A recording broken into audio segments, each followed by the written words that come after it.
मणिपुर हिंसा पर अब लगेगा ब्रेक। मणिपुर में ऑल आउट एक्शन प्लान तैयार। 24 घंटे चलेगा खतरनाक ऑपरेशन।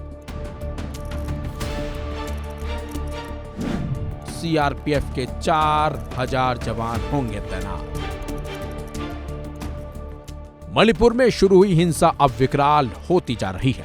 इस हिंसा ने कई लोगों की जान तक ले ली। घर के घर उजड़ गए। लगातार हालात बिगड़ते जा रहे हैं। माना जा रहा है कि हिंसा की वजह से वहां रह रहे लोगों को अपनी जान का खतरा हर वक्त बना रहता है।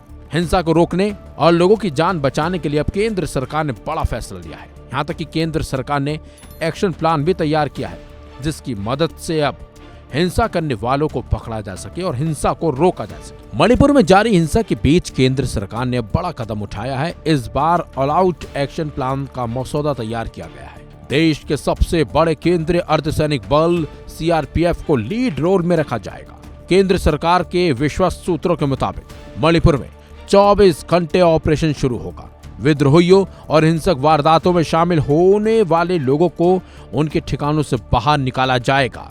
पिछले दिनों केंद्रीय गृह मंत्रालय ने मणिपुर में अर्धसैनिक बलों के 2500 अतिरिक्त जवानों की तैनाती की थी। केंद्रीय बलों की 20 कंपनियों में से सीआरपीएफ की 15 और बीएसएफ की 5 कंपनियां शामिल थी। अब बच्चों और महिलाओं सहित 6 लोगों की जान जाने के बाद सीआरपीएफ की 40 अतिरिक्त कंपनियों को मणिपुर रवाना करने की तैयारी हो रही है। इसके बाद सेना, लोकल पुलिस और केंद्रीय अर्धसैनिक बलों के जवानों की संख्या लगभग 1 लाख के करीब पहुंच जाएगी।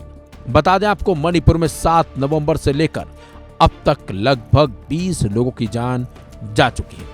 राज्य के विभिन्न हिस्सों में हिंसा और आगजनी की वारदात हो रही है। गुस्से में आए लोगों ने मुख्यमंत्री और 10 विधायकों के घरों को भी बख्शा नहीं है।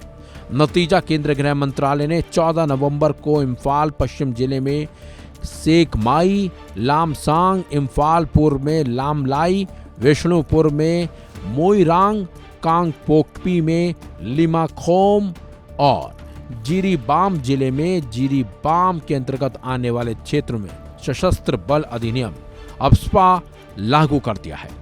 सूत्रों ने बताया कि अब जो ऑल आउट एक्शन प्लान तैयार किया गया है उसमें विद्रोहियों को उनके ठिकानों पर दबिश देकर दबोचा जाएगा।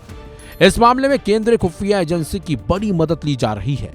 मणिपुर में कितने सशस्त्र समूह सक्रिय हैं, उनके पास कौन से हथियार हैं, छिपने का ठिकाना और म्यांमार से लगे सीमावर्ती इलाकों में उनकी पहुंच, ये सभी जानकारी जुटा ली गई है। सेना, असम राइफल और सीएपीएफ के जवान बॉर्डर के आसपास के क्षेत्रों में छापेमारी करेंगे। बाकी सुरक्षा बल अंदर के क्षेत्रों में उपद्रवियों से निपटेंगे। इस ऑपरेशन के तहत मणिपुर में तैयार किए गए बफर जोन का सख्ती से पालन किया जाएगा और अब माना जा रहा है कि हिंसा को अब दहलाने वालों पर कड़ा एक्शन लिया जाएगा। फिलहाल इस खबर में बस इतना ही। अपडेट्स के लिए बने रहिए वन इंडिया हिंदी के साथ।